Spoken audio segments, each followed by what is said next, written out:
What's good, everybody? This is Coach Phil, and welcome to another episode of Deep in the Game. And we got probably one of the smoothest white boys to play in the CFL in a while, man. I'm talking about Jaelon, no Lackin, Acklin. Jaelon, how you doing, my dog? I'm doing good. Appreciate you having me on, man. And appreciate the intro. That was sick. That was one of the coolest intros. They need to pay me, man, because I be coming up. I know they do need to pay you. Well, they got enough problems going on right now, so me on payroll wouldn't be the best idea right now. But anyway, the devil is a lie. Jaelon, again, thank you, man. Hey, you guys have had a lot going on this offseason, man. But before we do that, man, hey, congratulations on you. Before when this comes out, you'll be having your baby girl and everything. So congratulations, my brother. Yeah, appreciate it. Been looking forward to this, and something that's bigger than football. So looking forward to growing as a man and being a father. Hey, that's what it's all about, man. I'm gonna let you know right now. You can kiss goodnight, all those good nights of sleep after you get, your PT and everything, man. You're gonna be up for a while, brother. So just be. Yeah, and I gotta quit playing video games now too. I'm gonna have to. It's gonna be a totally different ball game for me. I don't know. Hey, I try to get in as much Madden and 2K as I can, man. But that boy wake up at 4 o'clock in the morning, like, bro, go to sleep. So, as we get into this, man, hey, you ready to get deep in the game, man? Tell your story. Yes, sir. I'm ready, man. So you were born August 10th, 1995 in Springfield, Missouri, man. You were a 3-sport athlete in football, basketball, and track and field. Take us through your journey, man, and let's start from the beginning. Yeah, so I grew up in the Ozarks in Missouri, small town. Mm-hmm. My dad was the high school football coach in Mountain View, Missouri, but that was the town I grew up in. And had 4 little brothers. So I was the oldest, so I was always the one picking on them and like taking my anger out on them and football and basketball in the backyard. But yeah, growing up, I loved playing sports. I didn't do the thing like that's popular nowadays where you just play football. I always knew that I wanted to play football in college and hopefully pro. Yeah. But I chose to play basketball and track. I won state in track in the hurdles. Right. But I mean, that was Class 2 Missouri, so it wasn't like I was running against Texas or Florida kids. But yeah, then I got recruited. I played quarterback in high school.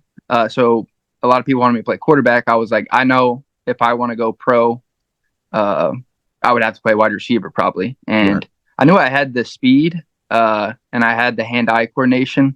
It was just about getting, an opportunity and me not getting like lackadaisical in college or like partying and stuff.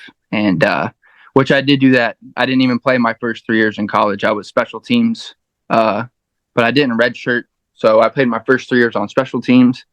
Then my senior year, I finally started and I kind of went off low key. I think I had like 1,500 yards. Like he ain't gonna lie. He ain't got no shame to him. At least, hey, I'm not.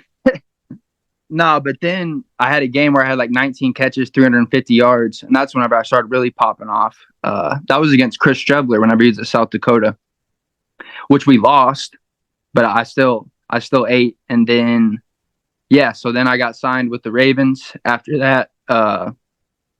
And then my hip got hurt, got cut, was chilling in Denver working out, and Hamilton asked me to come to a game. I watched Johnny Manziel whenever he was with the Montreal Alouettes. Hamilton flew me up, went and watched them play the Tiger Cats.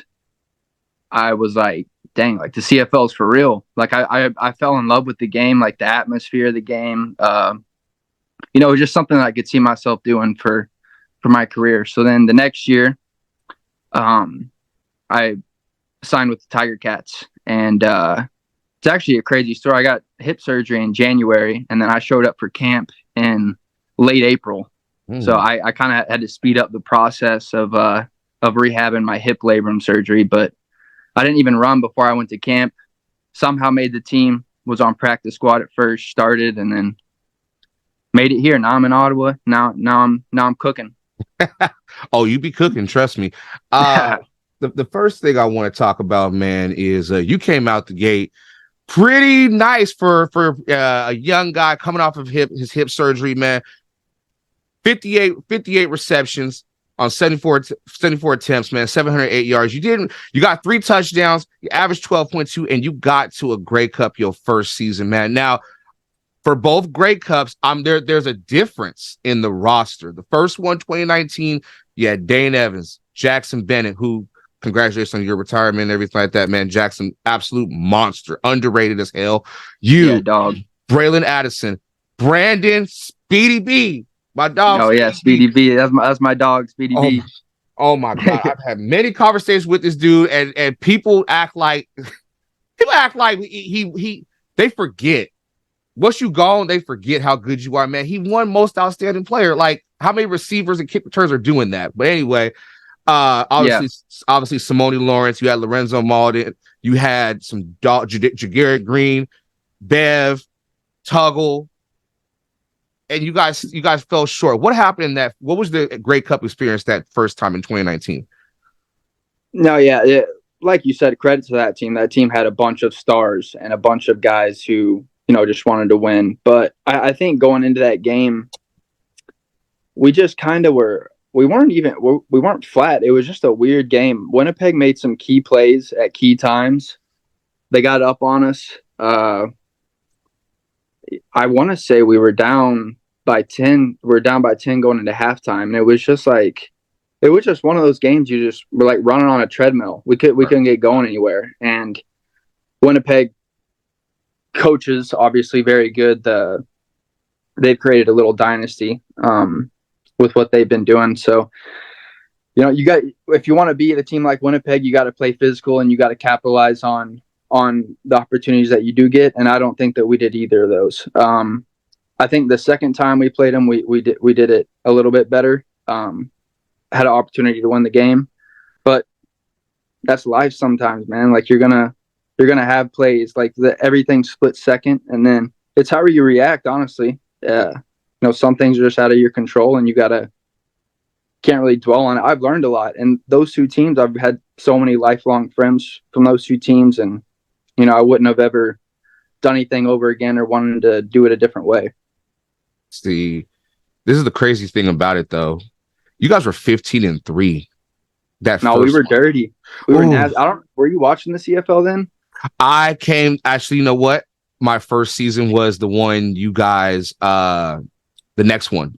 Oh, the one that we had at Hamilton. Yeah, like that. Yeah, whenever I was with Hamilton. Oh yeah, and here the funny thing about that one, the 2021 team, you guys were 8-6, but the way I didn't know that. I did not know when I reacted to it. By the way, go watch that video, y'all. I did not know you guys were 8-6, and when I watched the Grey Cup, the way y'all was whooping ass that entire damn game. Old boy had 2 interceptions and could have had 2 back to the crib. I mean, Cam Kelly. Yes. Yeah, dude, that guy was a killer, and he was cool. And I wasn't even calling them Scamilton yet. I was rooting for y'all. No, yeah, we played a very, very good game. That was like the reverse of the 2019, because I think Winnipeg was 15-3 or something that season, and we just kind of upset Toronto the week before, and we were just, I don't want to say happy to be there. We expected to be there, but no one thought we were going to be there. And right, yeah, we were whooping ass, but we just didn't get it done in the end. See, and I want to talk about that 2021 receiving core that you had. Speedy B, Steven Dunbar. I think Steve needs to be signed, man. Somebody need to pick him up or something. Steve's a dog. Tim White. Enough said. Was that comp? But how did you and Tim came in at the same time? Was that the same next year? Tim was Tim's rookie year, right? No, yeah. Tim was with me in Baltimore, but he didn't come with me to Hamilton. He stayed another year in Baltimore and then came to Hamilton the year after. So after COVID. Potter, shut up. Sorry, my dog. I love it, man. So but yeah, he came in 2021, and I mean instantly, like he was just making plays in camp. You've seen Tim White play. That man is fast, runs good routes, just a gamer. So yeah, me, Steve, Tim, Braylon. Did I even say Speedy? Hell, we had Speedy too. So you guys had Speedy B, obviously, Steven Dunbar, Tyler Tanowski, David Unger, Poppy White. Oh Poppy yeah, White. yeah, Poppy White. That was my dog too. This is named Poppy White is cold, and obviously Tim White. What was it like in that receivers room, and what was some of the things that you guys did to make each other better? Because other than Brandon, it was a young receiving room. Yeah. No, and it was weird because like usually in receiving rooms you kind of have big egos. Like Right. all of us had egos, but like it was kind of internalized. Like we all wanted each other to eat, and we were all. And I think the main thing is you got to have good people, and they were all good dudes. Speedy, Braylon. Braylon didn't even get to play at the end of the season because he tore his hamstring earlier, and Tim White was cooking. So then he was literally like play Tim White. Like we have to. And that's just a testament to what kind of dude Braylon is, because we were just hot at the right time, and he kind of just opted to be like, oh, like I don't want to mess up the flow of the offense. So yeah, it was just a bunch of good dudes that just wanted to eat and win. So I mean, that's just a testament to the guys that we had. What were some of the things that you guys did in practice or just training to get better with as a unit? Because you all have to gel together. You gotta give a little for in certain concepts, certain plays for y'all to move the ball downfield and be successful.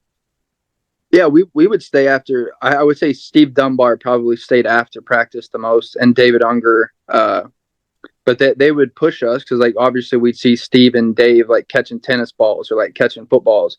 I remember one time I was eating lunch after practice and they were still out running routes on the field. And I was like, that just showed me like those guys aren't here for themselves. Like they're here to win football games now. Like they're not here to go to the league. They're not here to do not like they're just trying to win now. And so, it kind of pushed us, me, Braylon, Tim, kind of pushed us in a way to make us, hit our ceiling and be the best that we could be as a unit. Now, as I said, I did watch that one, and there is a specific play that I mentioned we talked about off camera, and I'm going to pull it up, and I want you to take us through this play, what you see, what was going on in that moment, and what led to it. You ready? Okay, yeah, I'm ready. All right, let me share screen. I'm going to edit this part out. Share screen. I think it's screen 2. Yes. All right. And share. All right. Can you see? I see it. All right. So what's the look right here?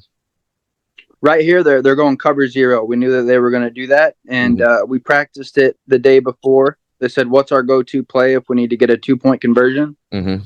And I told them that I would win on an out route no matter what against who is that? Nichols? I don't remember who that is. I think that's Nichols. Yeah, whoever it was. I was like, I'm going to beat him on an out route. So that's what we called here. We called out route to the boundary, and Steve's going to take outside shoulder of that corner to get him out of the play so he can't jump my out route. So it's a one-on-one with me and the dude on me. So they're playing cover zero. Now, this past Grey Cup, we saw obviously the incredible touchdown that we saw. I believe it was Philpott. He got the touchdown. Yeah, on the post. So is that something normal that you see from Winnipeg? They're going to call that cover zero. Is straight? Is it straight up, or are they playing inside, or are they giving a funky look? He plays inside leverage. They have different things that they like doing out of cover zero. Like they'll kind of disguise it, but right here they weren't disguising it at all, and they didn't disguise it whenever we played them. Week 1, we played them that year too. They did the same thing once we got in the red zone. They would go cover zero, and they'd just be like, our guys are better than yours. So that's kind of just what they do. All right. You ready to see it, man? Yeah. I've seen it. I bet you have. Bang.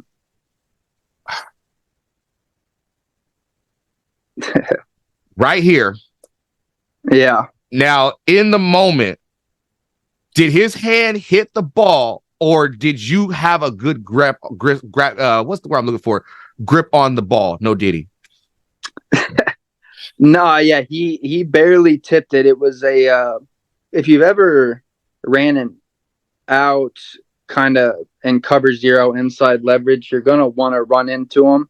And then my aiming point was the pylon, right? And we kind of I don't think Masoli could see me, and so we kind of threw it behind me. It wasn't like too bad. The DB just made a good play, barely tipped it.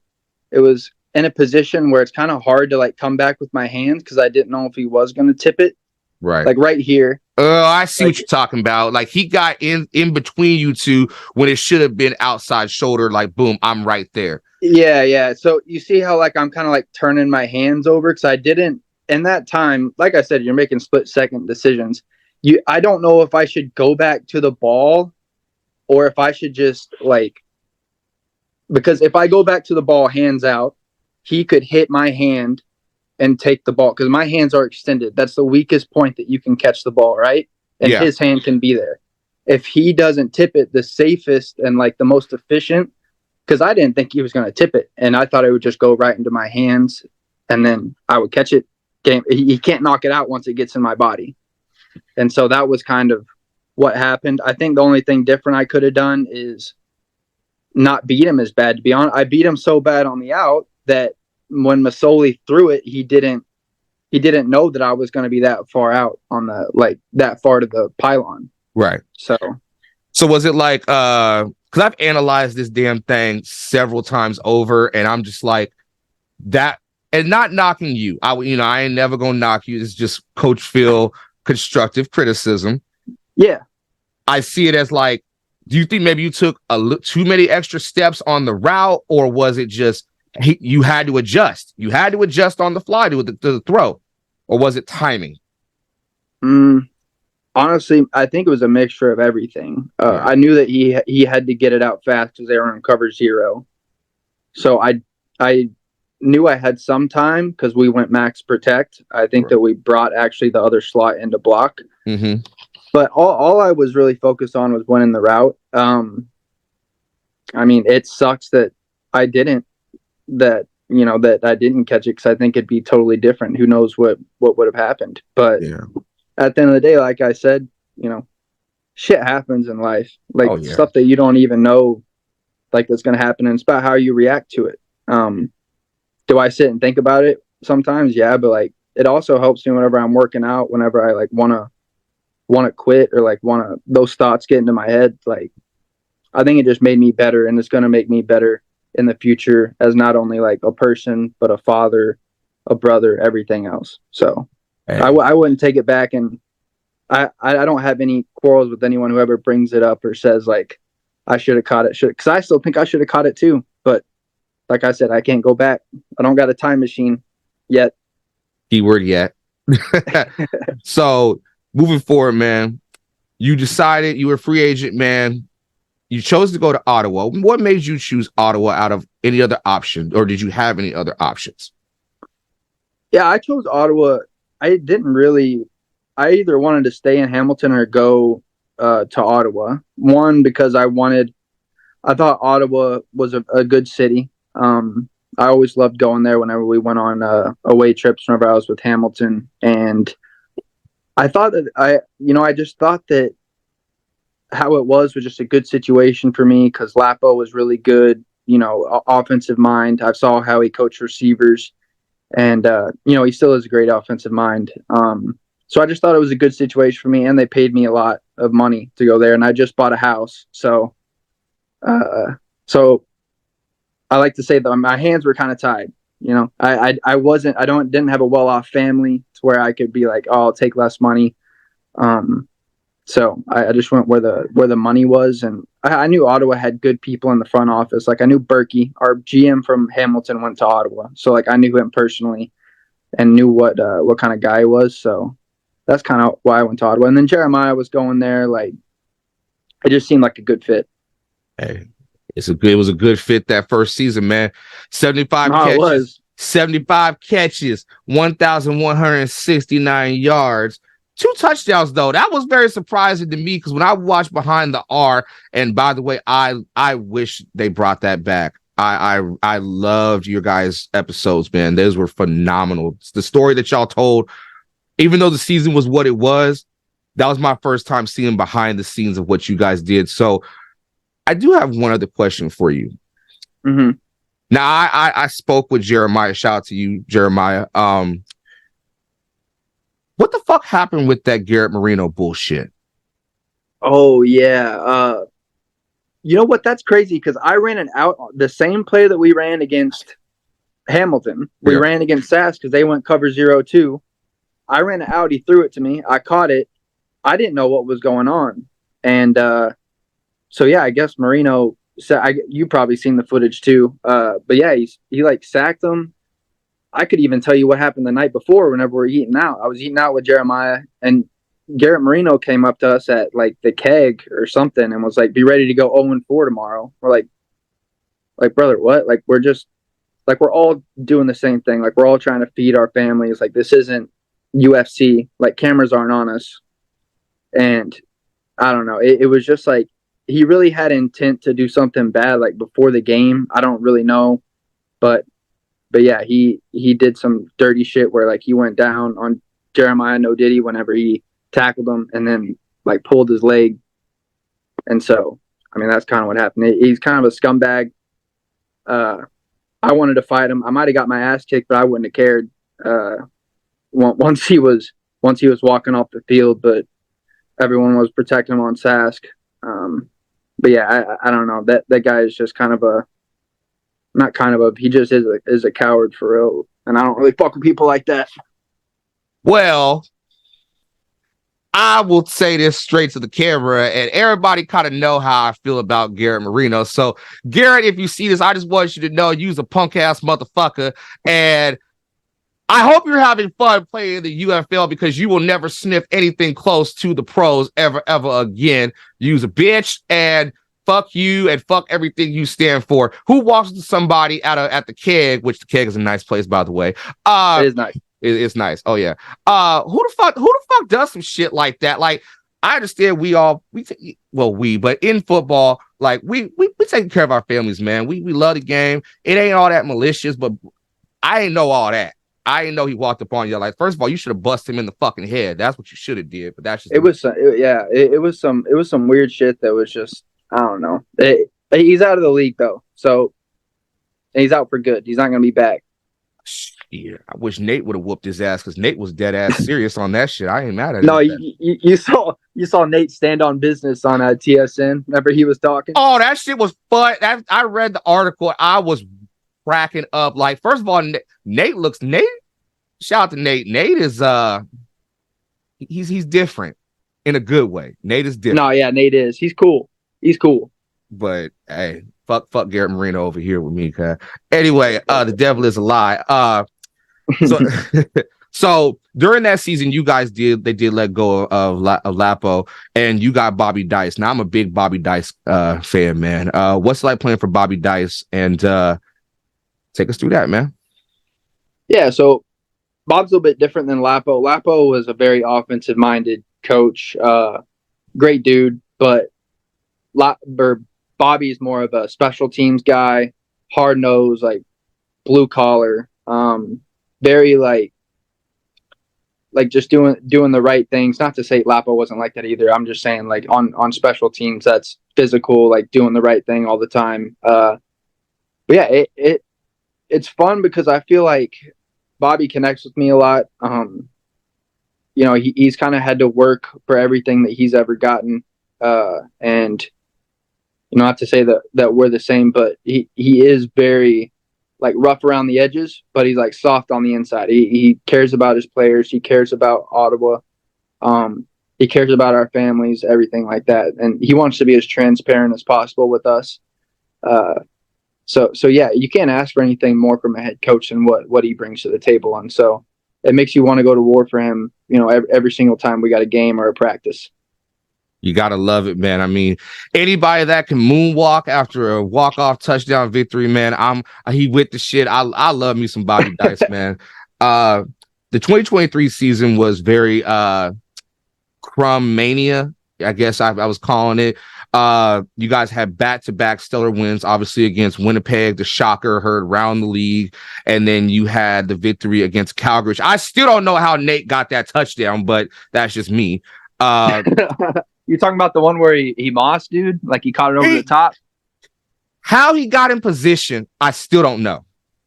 No, I know. That was a nasty catch. Do you feel like the 2023 season and rolling into 2024 was kind of a eye-opening? Hey, we're putting everybody on notice. In certain places during the season. In certain places, yeah.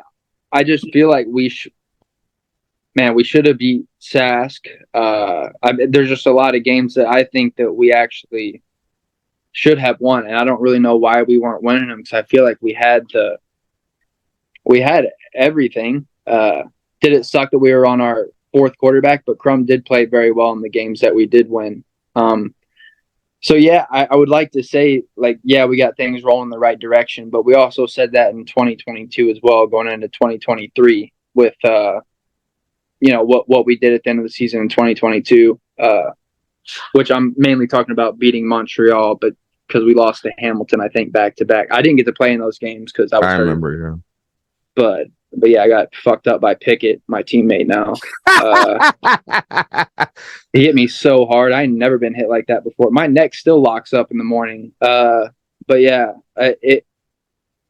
you just don't want to get into that thing where it's like, oh yeah, we're on the right track. It's like, let's just get on the fucking track. Let's just win. Like, who cares what we did last year? Who cares what momentum we had last year?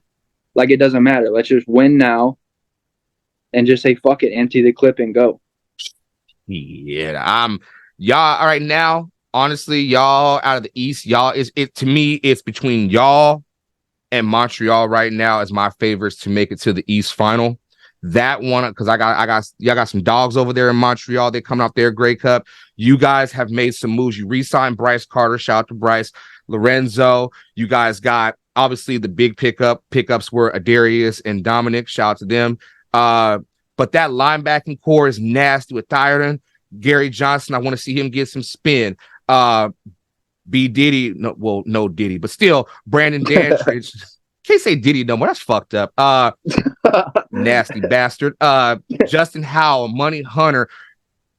The defense is nasty. The offense, on the other hand, like, I'm gonna be transparent as I can with you. Devontae got hurt. Jackson retired.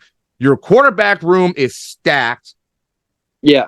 Oh, and Braylon's great. You got Braylon. Damn. How does that feel? You guys went sold out on everything, man. What's up? Oh, and Frankie. Can't forget Frankie. Oh yeah. Did you say Dom too? I don't even remember. But yeah, Dominic Grimes, yeah, Dom. Like that's gonna help us out a bunch, and just having, competition everywhere is good. And I think some of the guys we even brought in that used to play in the States are good too. So I'll meet them in the next couple of weeks. But yeah, it's exciting. But like I said, I felt like that last year too whenever we were going in, and I don't know why. I don't know if we just felt like a cushion beneath us, like we could like do certain things and like get away with it, but we don't have wiggle room to like get away with anything. And I think everyone realizes that you gotta attack every single day. Like, if you don't practice 100%, like you're gonna get cut the next day. That's how we gotta act, and we just have to win now. And that starts with me.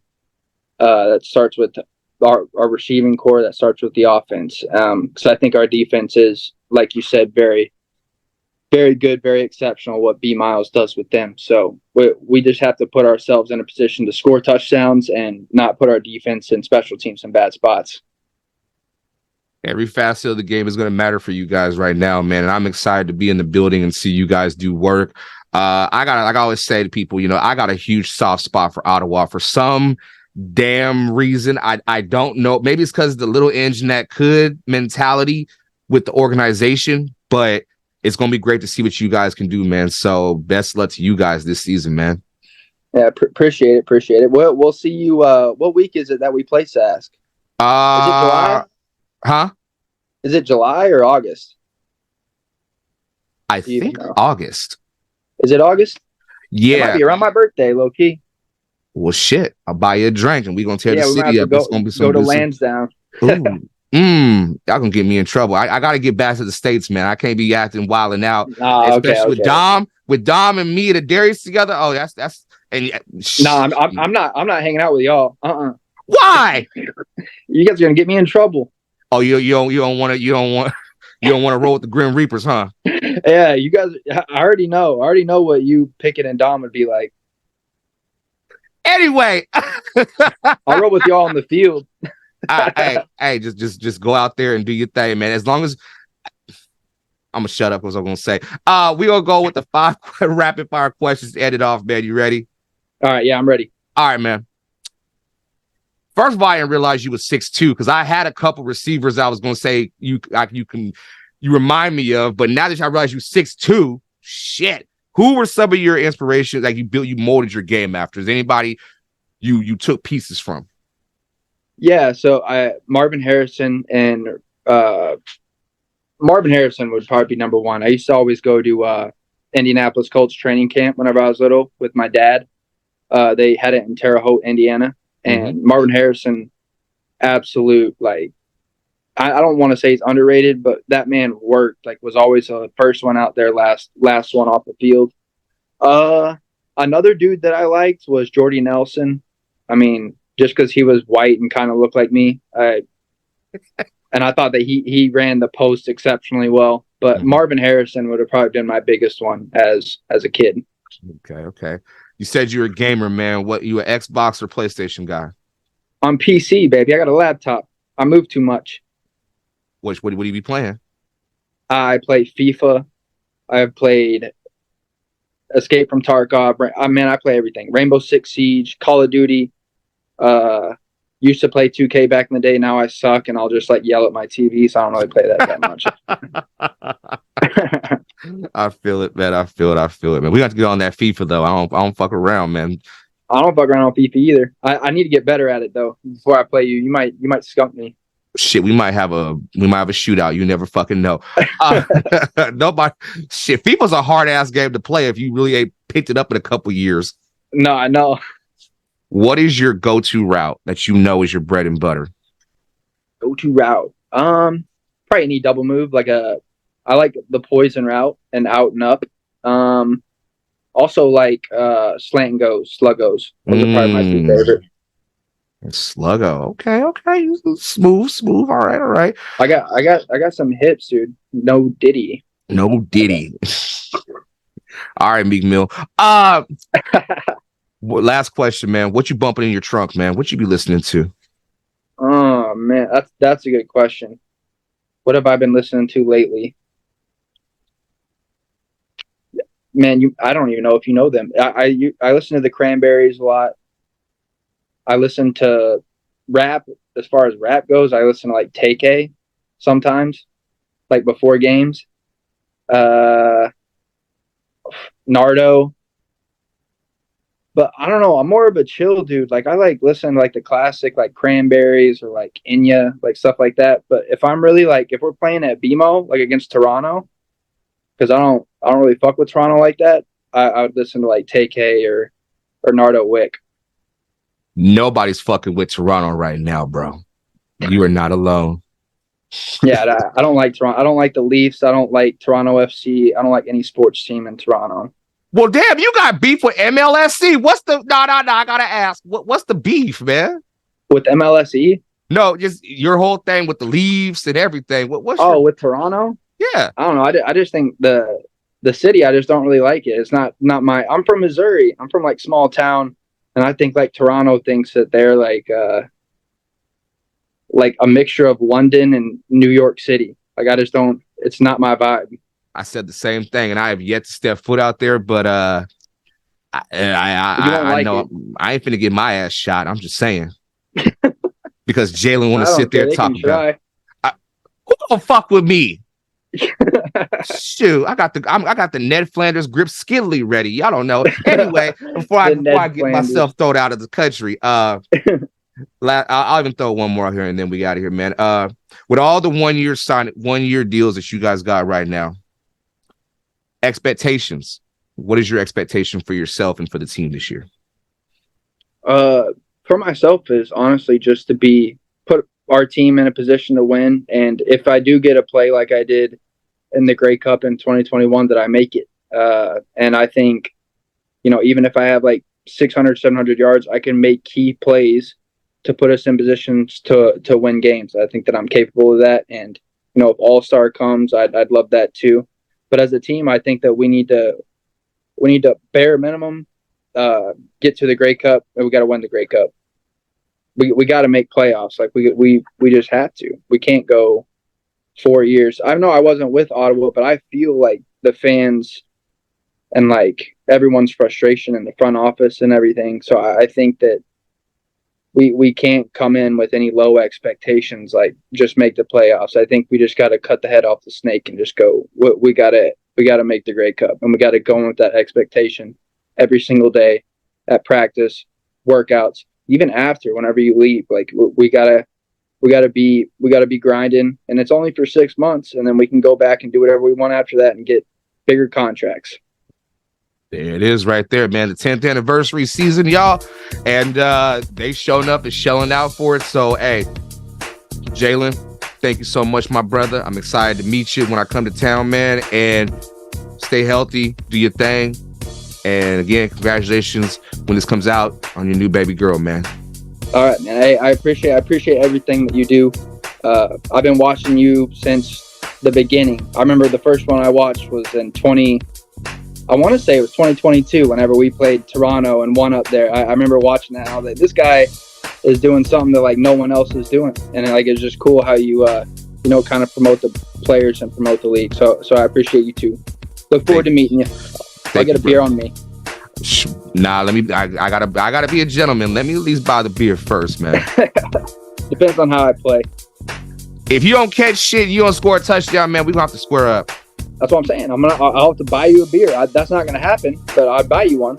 Y'all heard it, man. Hey, this has been another episode of Deep in the Game, y'all. We might be deep in this game, but you got the rules missing. Everybody take care, y'all. I'm gonna tell you the truth.